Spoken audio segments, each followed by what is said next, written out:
I've been a Hoyoverse gamer for quite some time now. I started playing Genshin right before it blew up, around patch 1.2, and I've gotten to AR-57. I've played Honkai Impact 3rd because I was curious, and I've gotten to Captain Level 30 twice, and I've been playing Honkai Star Rail since launch, which is why it should come as no surprise that I've been watching and waiting for the release of Hoyoverse's next game, Zenless Zone Zero.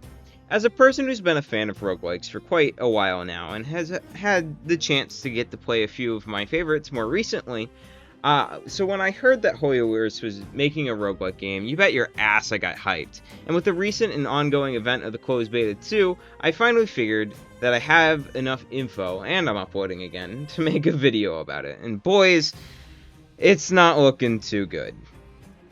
Okay, I'll be real, this video was originally a rant on why I was excited for the game, but after giving it a few months and rewatching content over the entirety of these past few months, and recently I decided to rewrite this video to go over more of the issues ZZZ is going to face if it doesn't make changes before it releases. So in an effort to make this video more narratively organized, I'm going to first go over the game, what the game did wrong, then go over what it wasn't necessarily bad but could use some work, then I'll explain how I think the game could be made better, followed by why we actually need the changes, which is more in depth for the topic than you would expect. And finally, I will end the video on a more happy note, talking about what the game does correctly.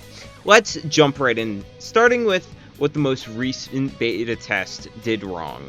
If you were there for CB2 for any semblance of the time, the chances are you came across people playing through the more puzzle-oriented TV screen user interface. And while I personally am not against the TV screen's menuing as a system used for the endgame roguelike gameplay, I don't think it has a place in the story mode of the game. Due to this user interface, the story lacks any form of pacing that these games require to hold the attention of the player base. If there's something Hoyoverse should focus on more during the story, it should be the combat. One of the non-TV based complaints I heard from the community is that there isn't enough combat in the game, and I agree with them. This on top of the fact that the combat is very linear and more button mashy than skill based, and while having a more casual based combat is okay, it is also vital that the developers give the player a more hardcore option. I will expand on how the combat can be done better later in the video, where I propose some solutions on how to make the game fit for release.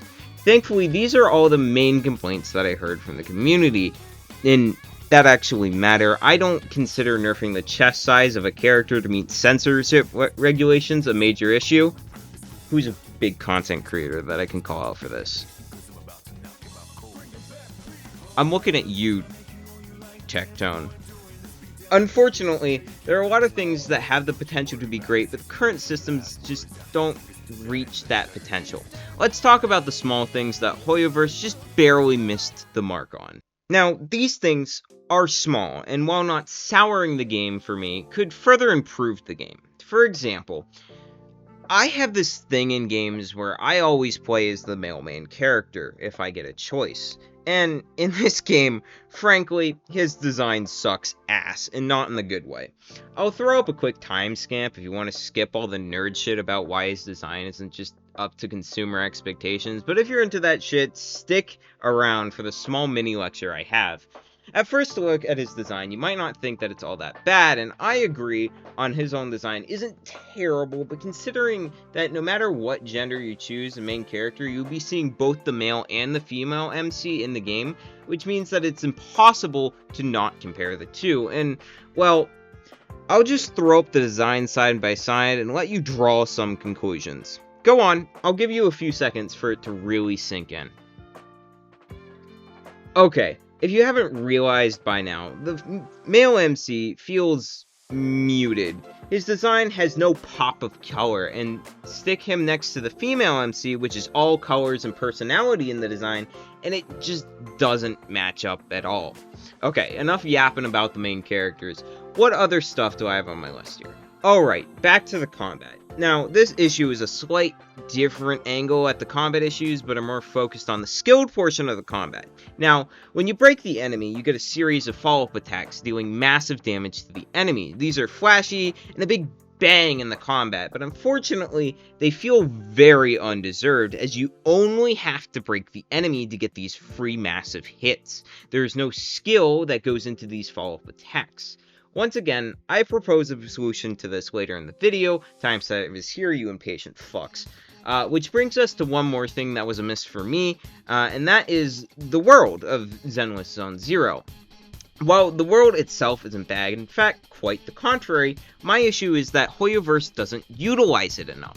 What am I talking about? Well, with any game, it is super important to use the world to invoke a feeling of familiarity in the player. And Zenless, this just doesn't happen.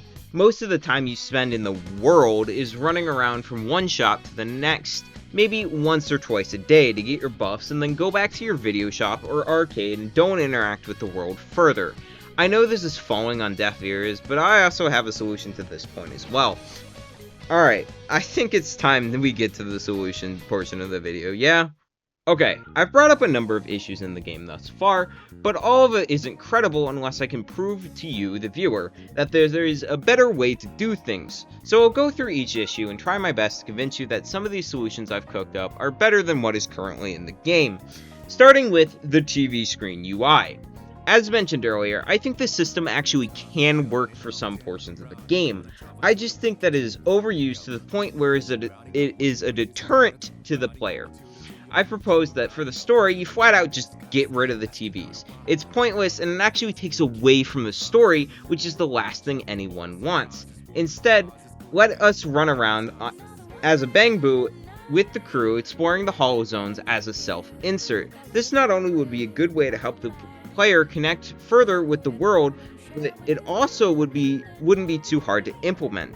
Hoyoverse already has these area models, and with a little bit of expanding and reworking of the said models, I am 100% certain that they could probably remake all of the current TV puzzles as a 3D version that we can run around and interact with. Now, I'm not saying to remove the system entirely, but keep it to the endgame roguelike experience, where it is actually a very unique and interesting way of getting buffs and debuffs. Next issue I covered was combat. Now, I actually covered it twice in the video, and because this is supposed to be the main draw of the game, it is currently kinda shit, but also has potential to be good. My first time I talked about combat in this video, I talked about how it all felt very linear. What do I mean by when I say linear combat? Well, every enemy is approached the exact same way. You damage dump all your cooldowns as quickly as possible while not really caring about them attacking you because of the parry system they added in the most recent beta of the game. And you basically keep doing that until the enemy's toughness is broken. When that happens, you do all of your follow-up rotations and continue to damage dump until it gets its toughness back, which most of the times it just doesn't. And if the fights continue, that's when you really have to worry about dodging and actually engaging in the combat instead of button mashing your way through the content. The second time I talked about the combat, I touched upon the topic of skill expression in the game. Now, currently, as explained, everything is basically just a sponge to throw your damage at without really having to worry about the enemy's skills. There's no worry about DPS windows, insta-kill attacks, or enemy wombo combos.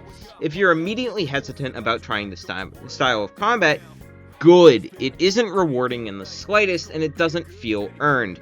I personally want to fail in the combat. I want that feeling of spending time to truly smash an enemy in combat.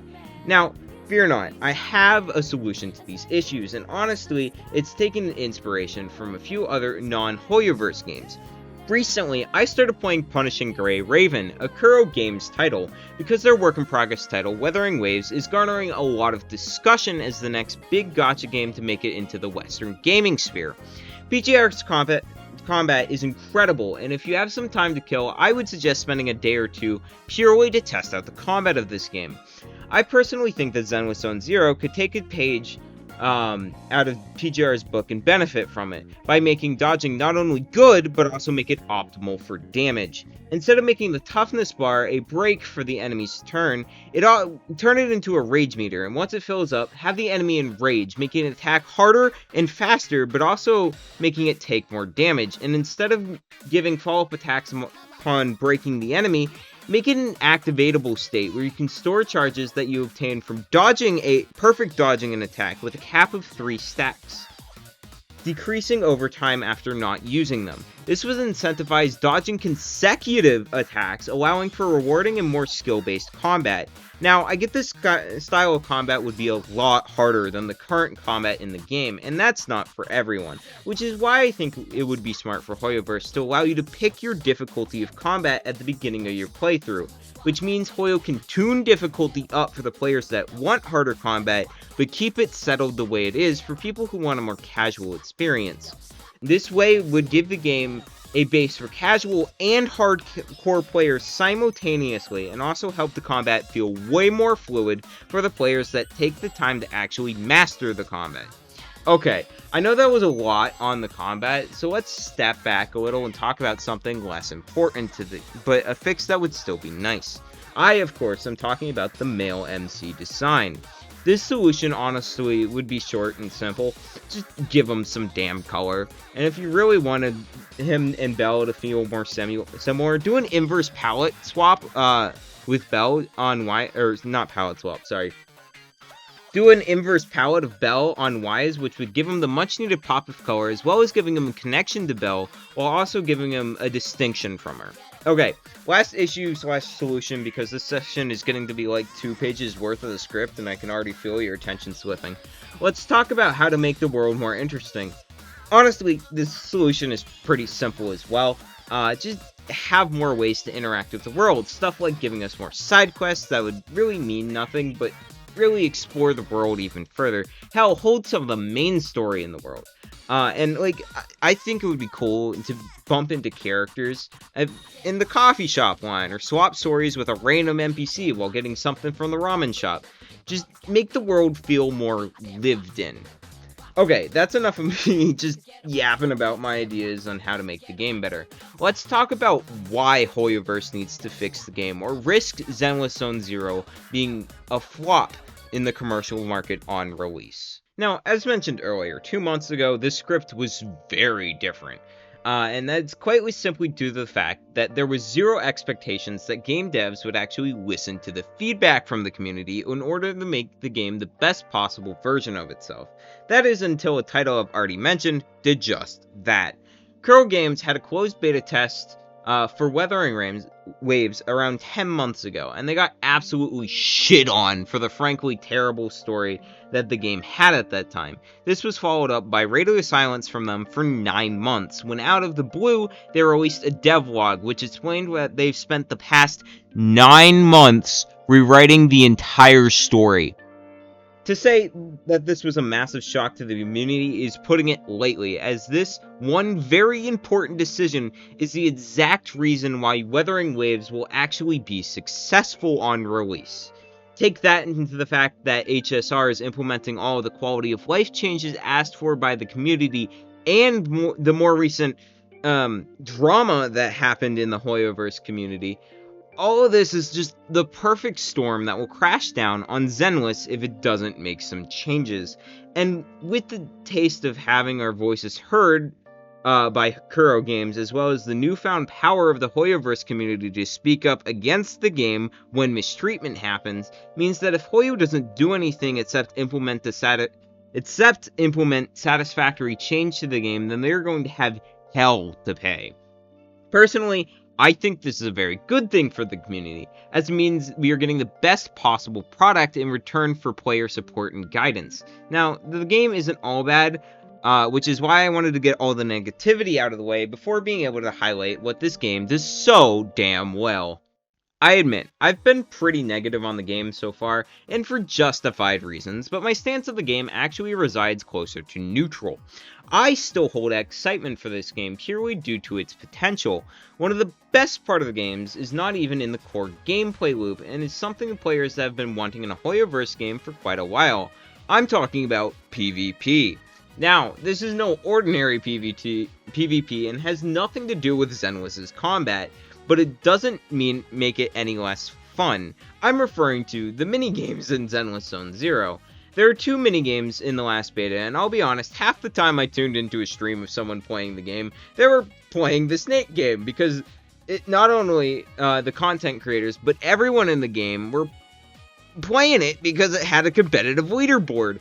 And people got so into it over this dumb remastery of Basic Snake. It was so dumb. And the other game I'm forgetting the name of, people were into that one as well, purely because they had the leaderboard and they could just battle other players on. And I'm too lazy to look up the name of the other one. I'll throw some gameplay if I can find some of the screen of both the minigames, just so you can get an idea of what I'm talking about. Now, of course, the minigames aren't the only thing I have to praise. In fact, I want to talk about something that's a bit more dear to me, and that, of course, is animation, which, honestly, I don't think I've ever seen animation so smooth in a video game ever released. And, of course, it's a Hoyoverse game, so you already know they nailed the soundtrack. Lastly, while I'm not a personally huge, I don't like the animalistic designs of the characters in ZZZ. All of the characters are still very well designed, even if I'm not personally into them. And while this list might sound small compared to the rest of the video, these things make up a lot of the game's backbone. All in all, I'm very glad that we can talk about ZZZ the beta and not ZZZ the release game, as it means there is a much higher chance that we actually get the change we deserve. As for why I'm releasing this video like 2 months later than when the beta ended, well, first, laziness, but it quickly turned into the idea that we need to spread out our complaints so that Hoyo keeps hearing the message that the game needs change. I would love to hear your thoughts on this topic in the comments and potential solutions down below. If you did enjoy this more serious style of video, please leave a like, as it helps a ton with motivation in producing videos. And in the future, if you find yourself returning to my channel on the regular, why not drop a sub? It helps both of us, and you can change your mind in the future and unsubscribe later.